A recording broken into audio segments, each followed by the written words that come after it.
¿Qué tal? ¿Qué tal? ¿Cómo están? Dios les bendiga a todos. Mi nombre es Israel Chapa y esta es una transmisión de la comunidad cristiana Masada Ulam. Es el espacio, es la barra de Evangelio ABC. Si es la primera vez que nos escuchas, ¿de qué va este programa? Bueno, te diré que el propio nombre nos ilustra de que ABC es el comienzo. Es decir, este programa está ideado para todas aquellas que recién comienzan en su caminar en Cristo, que están yendo a congregarse apenas, ¿verdad? No tienen mucho, o están leyendo su Biblia y de repente llegan esos momentos en donde no entienden muy bien acerca de alguna palabra, de algún aspecto, inclusive de alguna doctrina que está ahí mencionada, o en la prédica pues como que les quedó ahí un poco de duda acerca de lo que predicó su pastor. Bueno, este espacio es para eso, para poder aclarar todas las preguntas, las dudas, o si ya tenemos tiempo, dar un buen repaso, ¿verdad?, a las doctrinas básicas del cristianismo, porque, como diría el apóstol Pablo, esto nos hace bien. Hoy tenemos una pregunta que todos nos hicimos en algún momento y sobre todo cuando tratamos de poder separar el concepto de entre una y otra, pues nos hacemos ahí un poquito bolas. Voy a tratar de explicarlo hoy, no tan teológicamente, sino de una manera, como ya sabes, lo hacemos aquí, de forma que nos pueda entender quien apenas ayer le entregó su vida a Cristo o aquel que lleva 20 años ya en el Evangelio. La pregunta es, ¿cuál es la diferencia entre el alma y el espíritu del hombre? Una excelente pregunta que también yo me hice, como dije hace un momento, en mis inicios. Es difícil de repente comprender cuál es la diferencia, pero para empezar tenemos que entender la esencia general del ser humano. Te vas a dar cuenta que la Biblia dice que estamos hechos a semejanza de Dios, a su imagen. Y esto tiene muchas connotaciones y una de ellas es su esencia, su componente de ser. El Señor es el Elión, es Padre, el Altísimo, es el Mashiach, el Mesías, es Yeshua, es Jesús, y es también el Ruach HaKodesh, o el Espíritu Santo, Ruach HaKodesh, Espíritu Santo. Recuerda esa palabra Ruach porque la vamos a usar.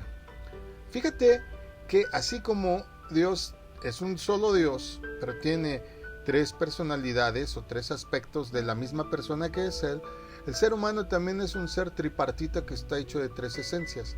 Fíjate cómo lo ilustra el apóstol Pablo en la primera carta a los Tesalonicenses capítulo 5 verso 23. Dice así: ahora, que el Dios de paz los haga santos en todos los aspectos, y que todo su espíritu, alma y cuerpo se mantenga sin culpa hasta que nuestro Señor Jesucristo vuelva. Ahí está el registro: espíritu, alma y cuerpo. El cuerpo pues no tiene gran problema, más o menos todos en cierto sentido lo entendemos, lo comprendemos, pero ¿cuál es la diferencia entre el alma y el espíritu? Bueno, estas dos, el alma y el espíritu, son los dos principales aspectos inmateriales que la Escritura atribuye a la humanidad. Puede ser confuso intentar distinguir las diferencias exactas entre los dos. Para ayudarnos voy a ir lo más básico que pueda. La palabra espíritu, que por cierto en hebreo se traduce ruach, igual que viento, y ya cuando vayamos en cosas un poquito más avanzadas vas a entender el porqué de la importancia de esta palabra desde su raíz hebrea, que es ruach, el espíritu, se refiere solo a la parte inmaterial del hombre. Es decir, la raza humana tiene un espíritu, pero nosotros no somos un espíritu, solo es un componente del ser humano. Sin embargo, en la Escritura, solo los creyentes, aquellos en quienes habita el Espíritu, se dice que estamos espiritualmente vivos. ¿Sí? A ver, voy un poquito para atrás para que me entiendas. La Biblia dice que todos tenemos espíritu, ¿sí? En el sentido estricto de la palabra, dice que sí, que todos tenemos espíritu, pero hace una distinción. Dice que solo los creyentes en el Señor están espiritualmente vivos. ¿Por qué? Porque en ellos habita el Espíritu Santo de Dios. Primera a los Corintios capítulo 2 versículo 11, lo dice así. En efecto, dice Pablo, quien conoce los pensamientos del ser humano, sino solo su propio espíritu que está en él. Asimismo, nadie conoce los pensamientos de Dios, sino el Espíritu Santo. Hebreos, por ejemplo, también en el Nuevo Testamento, ahí igual, Hebreos 4, versículo 12, dice así: ciertamente la palabra de Dios es viva y poderosa y más cortante que cualquier espada de dos filos, penetra hasta lo más profundo del alma y del espíritu, hasta la médula de los huesos, juzga los pensamientos y las intenciones del corazón. Y Santiago, vamos a la carta del apóstol Santiago, capítulo 2, verso 26, dice así: pues como el cuerpo sin el espíritu está muerto, así también la fe sin obras está muerta. Entonces, según la Biblia, solo los creyentes, aquellos en quien habita el Espíritu Santo, están espiritualmente vivos.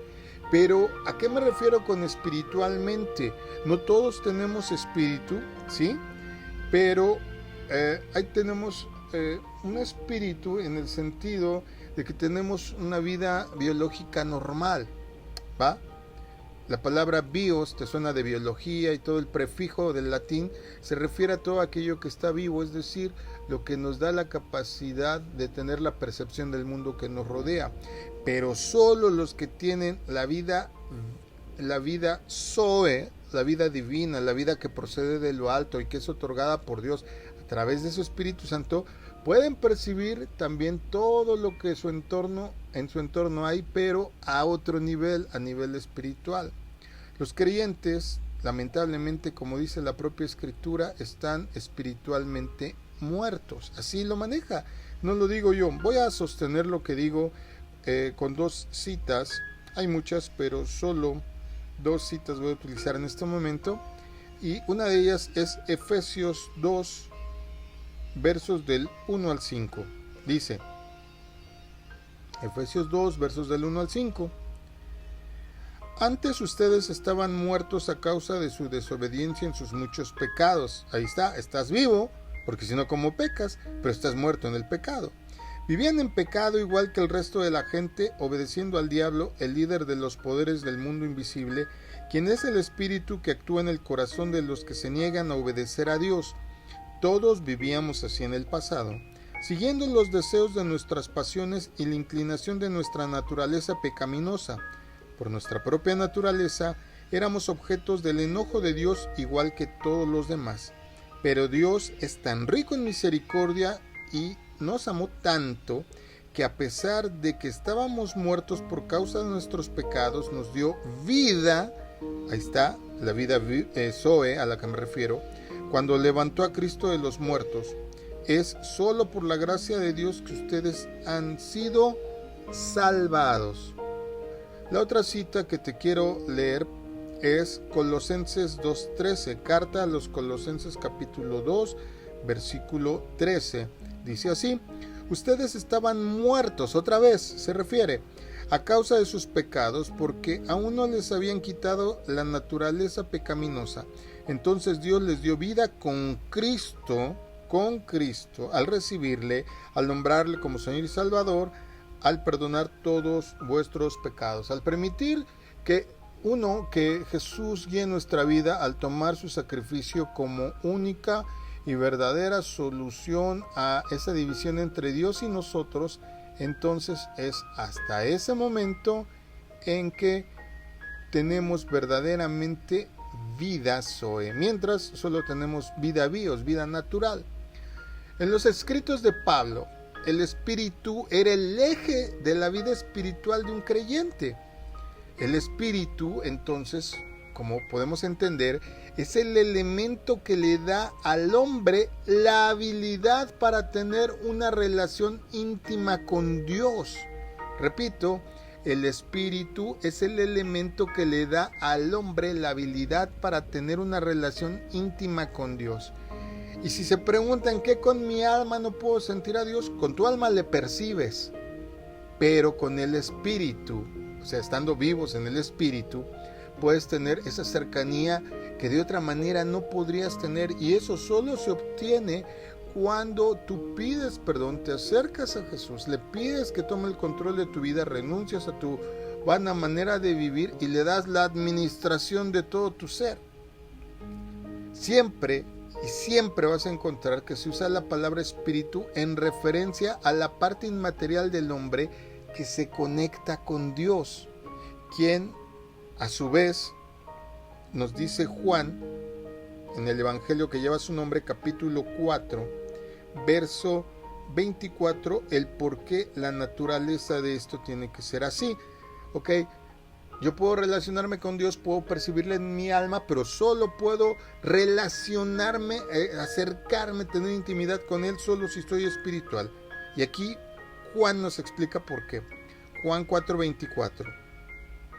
Pues Dios es espíritu, por eso todos los que lo adoran deben de hacerlo en espíritu y verdad. Ok, vamos entendiéndonos. Los que estudiaron por ahí química, cuando tenemos ácidos y bases, ya sabes, ese ejercicio que hacíamos en el laboratorio, ¿verdad? Esa práctica en donde juntábamos ácidos y bases, jugo de limón con bicarbonato de sodio y hacía, ya sabes, esta espuma tremenda, otros tantos ejercicios. Hay elementos que reaccionan de una manera muy agresiva, muy explosiva, pero hay elementos que se homogeneizan y son como una sola cosa. Así, para acercarnos a Dios tenemos que tener su misma esencia, su misma naturaleza, y para eso tenemos que hacerlo a nivel espiritual. Por eso tenemos que ser seres o personas espirituales. Seres todavía no, porque a eso aspiramos, pero personas espirituales. Ahora, por otro lado, la palabra alma se refiere no solamente a la parte inmaterial del hombre. El espíritu se refería solo a lo inmaterial, pero alma se refiere tanto a lo inmaterial como a lo material. Es decir, el alma tiene como una esencia bipartita acerca de estos dos elementos. A diferencia de que el hombre tenga un espíritu, el hombre se podría decir en sí mismo que es un alma. En su significado más básico, la palabra alma significa vida, vida en el sentido bios. Sin embargo, la Biblia va más allá de la vida y se adentra en muchas áreas. Una de esas áreas es el deseo del hombre por pecar. Bueno, ¿de dónde procede ese deseo? El deseo muchas veces decimos, ay, es que la carne es débil. Cuando el apóstol Pablo se refiere a la carne, no se está refiriendo al cuerpo como tal material, se está refiriendo al alma como esa carne, como la parte carnal, para que lo entiendas así, porque en el alma es esta esencia del ser humano en la que radican nuestras emociones, sentimientos, razonamientos, deseos, etcétera. Es lo que somos. Espero que me vayas entendiendo. Entonces, el hombre es malo por naturaleza y por consecuencia su alma está dañada. El principio de la vida del alma es quitado al momento de la muerte física. El alma, como el espíritu, es el centro de muchas experiencias, en el caso del alma, emocionales, en el caso del espíritu, pues espirituales, ¿verdad? Siempre que leas la palabra alma en la Biblia, se puede referir tanto a la persona, tanto a que está viva, o inclusive después de que está muerta. Es lo que somos. El alma y el espíritu están conectados, pero son separables. Vamos a leerlo en Hebreos 4, carta a los Hebreos, capítulo 4, versículo 12 nuevamente.